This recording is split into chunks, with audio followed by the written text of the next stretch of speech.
Hey guys, welcome to another video, and today we are going to be talking about how you can get a Canadian student visa. It's an extremely important part of your applications. I know maybe you already have your admissions. If yes, congratulations. We're really proud of you at this point, and this is the last step. If you still do not have an admission, I hope you get that soon, and still you should know what the last step looks like, so whenever you get to this you have no issues. Okay, you're here in advance, congratulations, that's a good idea. Okay, so we're going to be talking about how you can get the visa, the student permit to study in Canada. Okay, now I'm not going to be going over the details that hey, you need to get the, once you get the visa, this is what you need to do and stuff like that. I'm just going to be explaining the whole process of getting the student visa in this video, and we can cover the rest in other videos. Okay, now I know that a lot of you have recently changed your destination to Canada instead of the US. You may be one of those people. If yes, no problem. We will sort out the whole visa process for you over here. Okay, now in all my experience doing this, all the years I've been doing this, you can trust the information that I will be giving you in this video. This is 100% tested. I've used this with people. I've helped people get to Canada with the same process, and I believe it will help you as well.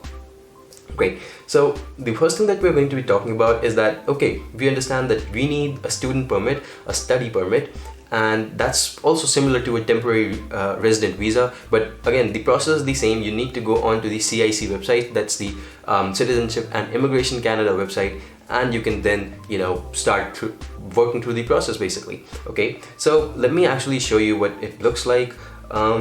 Let me just open up the GIC website so you can take a look at it. Okay, so it'll ask you if you want the website in English or French. You select whatever language that you are comfortable in, and once you're over here you can actually sign in. You can take a look. Basically the whole guide is also present over here.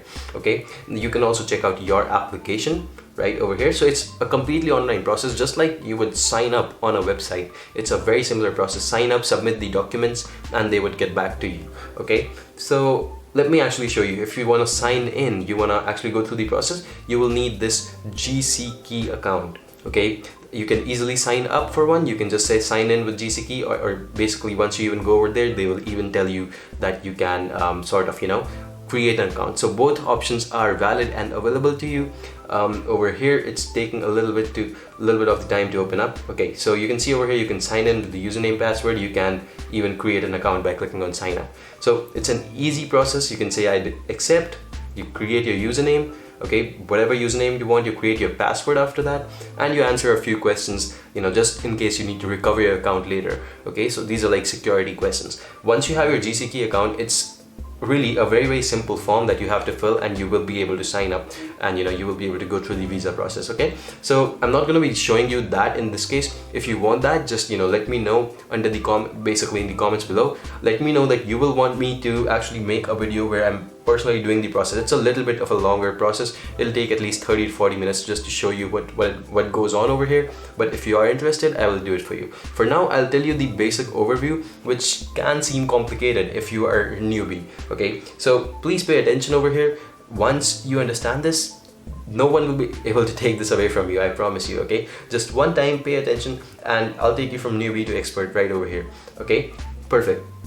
So know that the Canadian application fees for the visa is $150. So this is Canadian dollars. Every time I cite a fee over here, it's going to be in Canadian dollars. Of course, you already know that. Okay, and this basically what we need to see is that when you apply for the study permit, there are two methods. Okay, the two methods, some people are eligible for one method only, some people are eligible for both the methods. One is the regular or general stream. Okay, the other one is the faster method, which is the student direct stream, or SDS. Okay, not everyone is eligible for SDS. Keep that in mind. I'm gonna be talking about SDS first, and then we'll move on to the general one. By the way, do you think that you should go for one of these, or which one is better if you're eligible? I will answer that as well. First, let us talk about the distinction, and then we will go on and discuss that as well. Okay, so let's just start reading through here. Okay, generally the visa process takes about 2 to 3 months, but the SDS boils it down to only 4 to 6 weeks. Okay, so if you go for the general process, it's usually 2 to 3 months. Takes very much longer time, but people can get the visa through SDS very easily. It's faster. But SDS also brings a lot of eligibility criteria with it. That's the one thing that I want you to understand. So here's what we will do. We'll go through these and you can see if you are eligible for it or not. Okay, so for SDS, you should be a legal resident living in one of the following countries. It can be China, it can be India, it can be Morocco, Pakistan, the Philippines, Senegal, or Vietnam. If you're from one of these countries and one of these countries only then you are eligible to go for the SDS stream. If possible, I would say go for this. Okay, let's say that you are from one of these countries. Let's just assume, okay, acceptance from a post-secondary DLI, that's designated learning institution. So whenever, you know, Canada actually immigrates some students in the country, that hey, these basically there are a lot of universities, right? There are a lot of educational institutions in the country, in Canada. So what Canadian government has done is that they're saying, okay, if the university that has given you an offer is a DLI, basically there are only a few universities which are allowed to give you offers, allowed to bring international students into Canada, and that's where this DLI comes in. Okay, so all the major universities that you will find, all the, you know, good institutes, universities that you will find that are allowed or permitted to bring students into Canada, they will have a DLI code associated to them. So if you just want to look up the DLI code, you can just search for it. Hey, I want DLI code for UBC, right? And it'll tell you that hey, this is the DLI number. So that just tells you that UBC actually does have a DLI. Okay, it is a designated learning institution and it can potentially invite you to Canada. So this can be the same for any other university that you have the offer from. Make sure to check that. Okay, the next thing is the proof of tuition paid for the first year of study. If you are going for the SDS process, remember, SDS student direct stream, faster method, you need to pay 1 year of tuition in advance. Before you even apply for your visa, you should have paid that tuition and you need to have some sort of proof for it, that hey, this is the receipt that I received after paying the 1 year of tuition. Okay, that's one more requirement. Then one thing is GIC. You need a GIC. I have made a video on this already, but if you do not know, I'll briefly explain it in this video also. GIC comes up to around 10,200 Canadian dollars. To round it off, it's around $10,000. GIC is basically something that, you know, I'll just walk you through it right over here. GIC will basically allow you to, it's like an investment.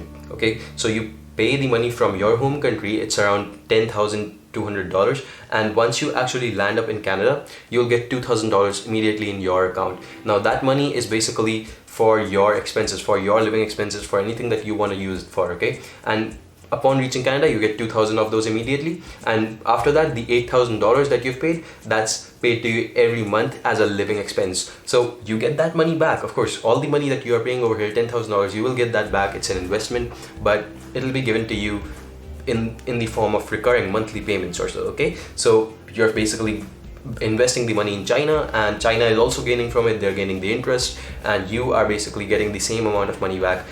It's a good thing for you also sometimes if you are not very good with managing the money. Okay, so GIC, again, it's required, it's a mandatory thing for SDS. Okay, and a score of 6.0 or higher is also required in the IELTS test. Okay, so for the IELTS test, you need to have a 6.0 or higher on every single section of the IELTS and the complete test as well. Okay, your complete average score, or every single section score, you know, reading score, listening score, everything needs to be over 6.0 on the IELTS. This is a mandatory requirement. If you do not satisfy this, you cannot go for GIC. One more question that a lot of students are confused with at times, and I've recently cleared this out, is that can you use the IELTS general scores? Because the IELTS is also two types, right? Academic and general. So can you use the IELTS general scores in this application? The answer is no, you cannot. You need to have an IELTS academic test score of, you know, over 6.0 to go for the SDS stream. Okay. Other things that are required before you apply for the SDS is the completion of the medical exam, the police certificate. Okay, these are also required. Police certificate, do not worry about it. It's just to make sure that, you know, Canada is taking in good people who will not be a threat to the Canadian country. Okay, and if you're applying to Quebec, it's a little different. You even need a little more amount. Basically all the tuition and all the expenses that you need to show are higher, of course. So Quebec is a little different, but apart from that, the process is really the same. Okay, so I've already explained DLI, I've already explained GIC. Now we will go over the regular stream, but before I do that, I will tell you the differences so you understand exactly what's going on over here. So like I said, for the SDS stream, you need a minimum IELTS score of 6, okay? Over here it's 5.5, so the conditions are a little bit lax. You can apply even if you do not have a great score. GIC, compulsory in the case of SDS. GIC is optional in the case of general, although I still recommend that you go for it, okay?